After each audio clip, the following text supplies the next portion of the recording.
आज की इस व्याख्यान श्रृंखला में एक बार पुनः आपको नमस्कार, आदाब, अभिनंदन, आभार, सत श्री अकाल।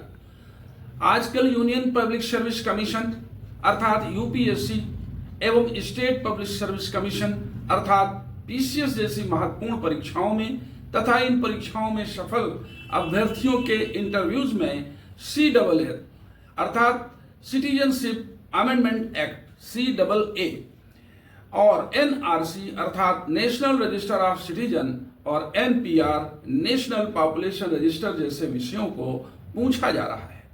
शाहीन बाग का धरना प्रदर्शन, आसाम का नागरिक आंदोलन और नक्सलवाद, कश्मीर में आतंकी घुसपैठ के कारण नागरिकता जांच का मामला भारत में ज्वलंत विषय बन गया है। भारत में अवैध घुसपैठियों के कारण ऐसे लोग भारत में रहकर देश की विकास योजनाओं एवं संसाधनों को, अर्थव्यवस्था को, राजनीति को तथा लॉ एंड ऑर्डर को प्रभावित कर रहे हैं। स्लीपर सेल आदि से आतंकवाद, धर्मांतरण आदि को जन्म दे रहे हैं, जिसके नियमितीकरण हेतु CAA 2019 अर्थात सिटीजनशिप एक्ट अमेंडमेंट वर्ष 2019 लागू किया गया है। ये भी देखने में आया है कि डिजिटलाइजेशन, फेसबुक, व्हाट्सएप आदि सोशल मीडिया या जिसे हनी ट्रैपिंग भी कहते हैं, जिसके जरिए दोस्ती बनाकर अपने मित्रों से ब्याह रचाने के लिए लोग दुश्मन देश से भी भारत आते हैं और फिर विवाह का बहाना बनाकर भारत में रहना चाहते हैं।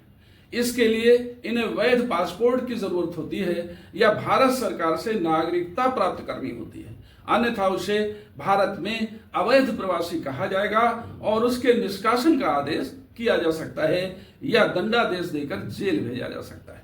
मैं सुरेश सविता अपने इस YouTube चैनल से उन घुसपैठियों को सावधान कर रहा हूं कि नियम विरुद्ध भारत में रहने वालों को जेल हो सकती है। कृपया यह व्याख्यान जनरल नॉलेज की दृष्टि से प्रतियोगी परीक्षार्थियों एवं आप सबके लिए बहुत उपयोगी है। भारतीय संविधान के अनुच्छेद 5 में कहा गया है कि संविधान लागू होने के दिन भारत में रहने वाला या भारत में जन्म लेने वाला या जिसके माता पिता या इनमें से कोई भारत में पैदा हुआ है उसकी संतान या जो संविधान लागू होने से ठीक 5 वर्ष पूर्व भारत में रहता रहा हो, ऐसा प्रत्येक व्यक्ति भारत का नागरिक होगा।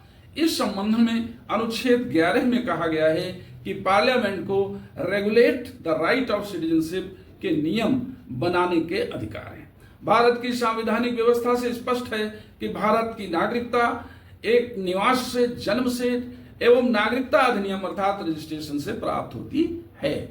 भारत में एकल नागरिकता के सिद्धांत लागू हैं और इसी उद्देश्य को पूरा करने के लिए द सिटीजन एक्ट 1955 लाया गया था, जिसकी चर्चा हम आगे कर रहे हैं, जिसके आधार पर CAA का नया अमेंडमेंट भी लाया गया है। सिटीजनशिप एक्ट 1955 में नागरिकता प्राप्त करना, नागरिकता का रजिस्ट्रेशन कराना, नागरिकता को खो देना या त्याग देना, नागरिकता प्राप्ति हेतु आवेदन करना और अवैध घुसपैठियों को दंडित करने के प्राविधान हैं। यह प्रेजेंट डे के लिए बहुत ही इंपॉर्टेंट है। सिटीजनशिप एक्ट 1955 सेक्शन 2 में इलीगल माइग्रेंट परिभाषित किया गया है और इस धारा में संशोधन वर्ष 2019 में यह कहा गया है, जिसे आप CAA कहते हैं, उसमें धारा 2B में एक प्रोविजियो क्लाज जोड़ा गया है और इस प्रोविजियो क्लाज में स्पष्ट किया गया है कि 31/12/2014 को या इससे पूर्व यानी 31 दिसंबर 2014 या उससे पहले जो व्यक्ति भारत आया वो इलीगल माइग्रेंट नहीं होगा। बस यहीं पर कंफ्यूजन है और यही कारण था कि लोग उद्वेलित हो गए थे।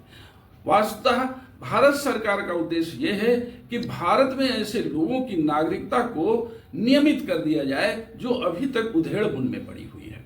और जैसे अभी आपने देखा कि बिहार के सीमांचल में वोटिंग के पहले ये व्यवस्था लागू की गई कि ऐसे अवैध प्रवासियों को हम गिन सकें जो हमारे यहाँ वोट देकर हमारी राजनीति को प्रभावित कर रहे हैं।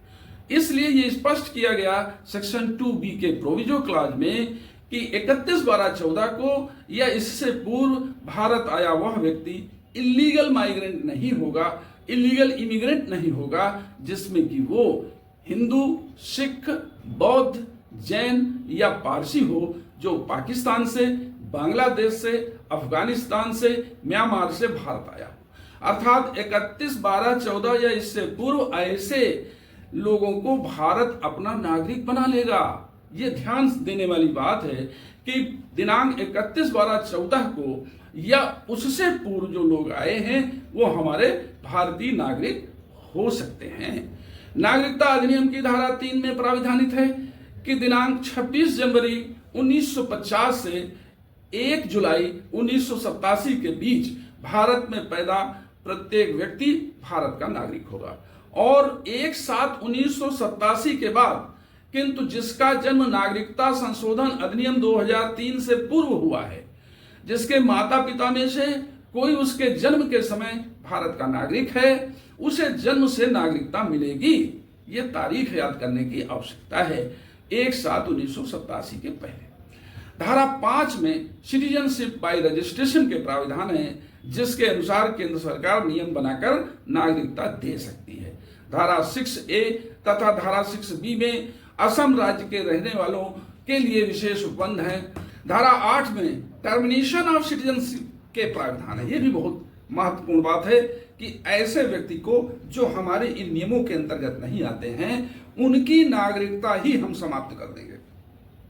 यदि कोई भारतीय नागरिक अपनी नागरिकता के त्याग की घोषणा करता है, ऐसे व्यक्ति की नागरिकता समाप्त होगी, तो उसकी नागरिकता समाप्त कर दी जाएगी।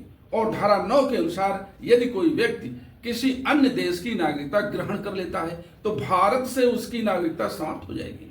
केंद्र सरकार को धारा 10 के तहत कतिपय परिस्थितियों में नागरिकता समाप्त करने का अधिकार होगा, और धारा 14 में नागरिकता के आवेदन को मंजूर या नामंजूर करने का भी अधिकार केंद्र सरकार को दिया गया है।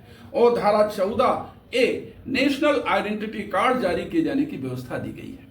सिटीजनशिप एक्ट 1955 की धारा 17 फिर से ध्यान देने के लिए निवेदन करूंगा कि ये धारा 17 में कहा गया है कि नागरिकता अधिनियम में लाभ लेने के लिए झूठा कथन करने पर 5 वर्ष तक का कारावास या 50,000 रुपए तक का जुर्माना या दोनों दंड से दंडित किया जाएगा। इसी सिलसिले में केंद्र सरकार द्वारा NRC national register of citizen तथा NPR नेशनल पॉपुलेशन रजिस्टर तैयार करने के निर्देश दिए गए हैं। इनमें कुछ भी गलत नहीं है। हर देश में अपने वैध निवासियों के नियमितीकरण की अधिकार है, अतः जो वैध निवासी हैं उनको घबराने की जरूरत नहीं है, किंतु जो अवैध घुसपैठिए हैं उन पर विधि सम्मत कार्यवाही की जा सकती है। Thank you for watching. शीघ्र मिलते हैं अगले वीडियो पर। कृपया इसे सब्सक्राइब करना एवं लाइक करना ना भूलें। Thank you.